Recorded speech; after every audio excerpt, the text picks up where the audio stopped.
नमस्कार साथियों, स्वागत है आपका हमारे यूट्यूब चैनल पनवार क्लास में। तो आज हम इस वीडियो में बात करने वाले हैं बीएससी बीएससी फर्स्ट सेमेस्टर का जो 18 मार्च को एमजीएस यूनिवर्सिटी में एग्ज़ाम होने वाला है केमिस्ट्री का। उस केमिस्ट्री के एग्ज़ाम के वेरी वेरी इंपॉर्टेंट क्वेश्चन आपको मैं बताने वाला हूँ। ये क्वेश्चन सेक्शन वाइज में बताने वाला हूँ, यानी सेक्शन ए में कौन कौन से वेरी इंपॉर्टेंट है, सेक्शन बी में कौन से हैं और सेक्शन सी में कौन से हैं। पूरे पेपर यानी पूरे सिलेबस के अकॉर्डिंग ही ये मैं आपको बताने वाला हूँ। तो चलिए शुरू करते हैं वीडियो को। सबसे पहले सेक्शन ए के क्वेश्चन देखते हैं। सेक्शन ए में कितने क्वेश्चन आने वाले हैं? कुल 10 क्वेश्चन आने वाले हैं और प्रत्येक क्वेश्चन कितने नंबर का होने वाला है?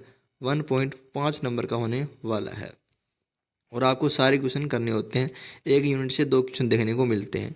चलिए जी, फर्स्ट पहला क्वेश्चन आता है यहाँ पर, डी ब्रोगली पदार्थों की तरंगों की परिभाषा लिखिए। यानी जो डी ब्रोगली इक्वेशन है वो आपको लिखनी है और इसकी डेफिनेशन है वो भी यहाँ पर लिख देनी है। सेकंड क्वेश्चन है, हुंड का मल्टीप्लिसिटी का रूल होता है। ये भी आपने पढ़ा होगा 11th-12th में भी। ये आपको भी पढ़ लेना है, ये भी वेरी वेरी इंपॉर्टेंट होने वाला है। जो थर्ड क्वेश्चन है, प्रभावी नाभिकीय आवेश यानी इफेक्टिव न्यूक्लियर चार्ज क्या होता है, इसकी डेफिनेशन आपको पढ़ लेनी है। ये भी वेरी वेरी इंपॉर्टेंट होने वाला है। क्वेश्चन नंबर फोर्थ है, संकरण। संकरण क्या होता है ये तो आपको पढ़ के जाना ही है, ये तो बहुत बार एग्जाम में पूछा भी गया और एक एग्जाम्पल आप लिख के आना। एक क्वेश्चन नंबर 5 है, अनुनाद यानी रेजोनेंस क्या होता है और इसका एक एग्जाम्पल भी पढ़ लेना है। क्वेश्चन नंबर 6 कौन सा है, प्रायिकता क्या होती है यानी प्रोबेबिलिटी की परिभाषा लिखनी है, जैसे कि आपको पता होगा यूनिट थर्ड जो है उसमें फिजिकल केमिस्ट्री है, वहाँ पर फिजिकल बेसिक मैथ दे रखी है। बेसिक मैथ से ये ऐसे क्वेश्चन बनने के चांसेस बहुत ही ज़्यादा होते हैं, तो इसकी भी परिभाषा आपको एक नंबर में या देखने को मिल सकती है। क्वेश्चन नंबर 7 है, गैसों की गति सिद्धांत के सभी सिद्धों को लिखिए। यानी जो केटीजी थ्योरी होती है, काइनेटिक थ्योरी ऑफ गैसेस होती है, उसके पोस्टुलेट कौन कौन से हैं, ये भी आपको 3-4 इसके पोस्टुलेट याद में कर लेने हैं। क्वेश्चन नंबर 8 है, क्वेश्चन नंबर 8 में ठोस, द्रव और गैस यानी ठोस और द्रव जो स्टेट ऑफ मैटर होती है, इनके बीच 2-2 या 3-3 डिफरेंट याद कर लेने हैं। ये भी आपके वेरी वेरी इंपॉर्टेंट होने वाले हैं। अगर आपने पूरे सेमेस्टर में कुछ भी नहीं पढ़ा है तो इन 4-5 दिनों में ये आप अच्छे से क्वेश्चन कर लेते हो, आपका एग्ज़ाम बहुत ही अच्छा होने वाला है, क्योंकि ये पूरे सिलेबस के अकॉर्डिंग ही पूरा पेपर डिज़ाइन किया गया है मेरे द्वारा। ठीक है। क्वेश्चन नंबर 9 है, क्वेश्चन नंबर 9 क्या है, एंटीमर एनाइसोमर क्या होते हैं और एक एग्जाम्पल। जो लास्ट यूनिट आती है हमारी ऑर्गेनिक केमिस्ट्री की, उसमें से ये क्वेश्चन 2 मैंने बनाए हैं। और क्वेश्चन नंबर 10 है, ई और जेड आइसोमर होते हैं, उनके बीच में क्या अंतर होता है, ये भी आपको साथ में याद कर लेते हैं। इस प्रकार सेक्शन ए के वेरी वेरी इंपॉर्टेंट क्वेश्चन मैंने आपको बता दिए हैं। आगे बात करते हैं सेक्शन बी के। सेक्शन बी का आपको पता होगा कुल कितने क्वेश्चन आने वाले हैं। कुल 10 क्वेश्चन आने होते हैं, 10 क्वेश्चन आते हैं और इसमें से हमें 5 क्वेश्चन हमें करने होते हैं, यानी अथवा में क्वेश्चन आते हैं। अथवा में क्वेश्चन आते हैं, एक यूनिट से 2 क्वेश्चन आते हैं। एक यूनिट से कितने क्वेश्चन आते हैं? 2 क्वेश्चन आने वाले हैं। और प्रत्येक क्वेश्चन कितने नंबर का होने वाला है? 7 नंबर का यहाँ पर प्रत्येक क्वेश्चन होने वाला है। चलिए जी, कौन कौन सी इसमें सेक्शन में मिलते हैं। यूनिट नंबर फर्स्ट में बात करते हैं। यूनिट नंबर फर्स्ट में इसमें एटॉमिक स्ट्रक्चर है, पीरियोडिक प्रॉपर्टीज है, केमिकल बॉन्डिंग है। उनमें से कौन से वेरी इंपॉर्टेंट क्वेश्चन बनते हैं? Schrodinger wave equation, Schrodinger wave equation भी आपको याद कर लेनी है। इसका डेरिवेशन आपको मोस्टली देखने को मिल सकता है, या फिर सेक्शन बी में देखने को मिले या फिर सेक्शन सी में भी देखने को मिल सकता है। अगला क्वेश्चन लगाया है, आवर्त सारणी में आयनीकरण ऊर्जा क्या होती है? आवर्त सारणी में आयोनाइजेशन एनर्जी क्या होती है और इलेक्ट्रॉन नेगेटिविटी क्या होती है? इसके ट्रेंड्स याद रखने हैं आपको, यानी लेफ्ट टू राइट जाने पर बढ़ती है घटती है, डाउन टू ग्रुप आते हैं तो घटती है बढ़ती है। इनके ट्रेंड्स भी आपको याद में रखने हैं। तो ये थे यूनिट फर्स्ट के इंपॉर्टेंट क्वेश्चन। आइए यूनिट सेकंड में कौन कौन से पढ़ने हैं आपको। वीएसईपीआर थ्योरी, वीएसपीआर थ्योरी के सिद्धांत को, इसकी बहुत ही ज़्यादा चांसेस आने के वीएसपीआर थ्योरी सिद्धांत के बारे में आपको जरूर याद रखना है। क्वेश्चन नंबर 4 भी वेरी इंपॉर्टेंट है, हाइड्रोजन बॉन्डिंग। हाइड्रोजन बॉन्डिंग में भी 2 प्रकार की बॉन्डिंग होती है, अतः हाइड्रोजन बॉन्डिंग और अंतरा आणविक हाइड्रोजन बॉन्डिंग, दोनों ही आपको पढ़ लेनी है। चाहे क्वेश्चन बी में मिले चाहे क्वेश्चन ए सेक्शन में भी मिल सकते हैं, जिससे इसके लिए 2 बॉन्डिंग होती है, अंतर आणविक हाइड्रोजन बॉन्डिंग और अंतरा आणविक हाइड्रोजन बॉन्डिंग, तो दोनों ही आपने पढ़ लेनी है। चलिए यूनिट थर्ड नंबर में कौन सी होने वाली है। यूनिट थर्ड में आपको पता होगा फिजिकल केमिस्ट्री आने वाली है। फिजिकल केमिस्ट्री आने वाली है, यानी अब की बार आपका केमिस्ट्री का एक ही पेपर होने वाला है। एक ही पेपर होने वाला है, कुल 80 नंबर का पेपर होने वाला है। कुल 80 नंबर का पेपर होने वाला है और 20 नंबर के आपके कॉलेज में इंटरनल एग्ज़ाम होंगे, उसके आपके जाने वाले हैं और 50 नंबर का आपका प्रैक्टिकल एग्ज़ाम होता है। क्वेश्चन यूनिट नंबर थर्ड में कौन कौन सी इंपॉर्टेंट है, तो मैक्सवेल आणविक वेग का वितरण, ये भी एक बार देख लीजिएगा, इसका भी वेरी वेरी चांस है इंपॉर्टेंट आने के।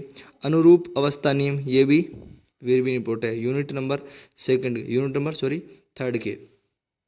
आइए बात करते हैं यूनिट नंबर फोर्थ के कौन कौन से इंपॉर्टेंट है। बोर्न हेबर साइकिल जरूर जरूर पढ़ के जाइएगा। बोर्न हेबर साइकिल याद कर लीजिएगा अच्छी तरह से।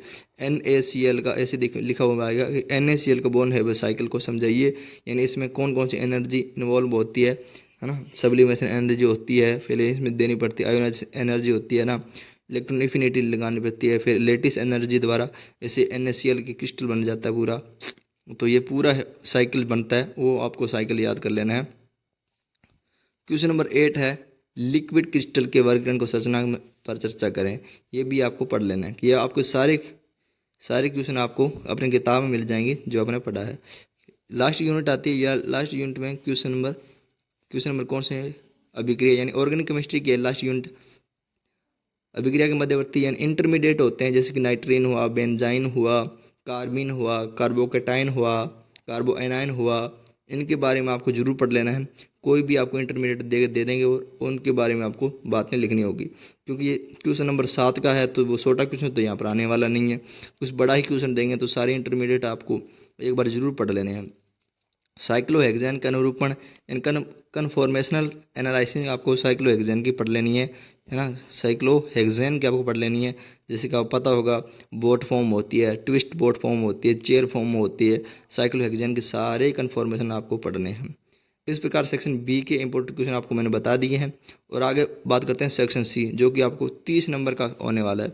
यानी यहाँ पर आपको 5 क्वेश्चन देखने को मिलेंगे और 5 में से आपको 3 क्वेश्चन करने होंगे।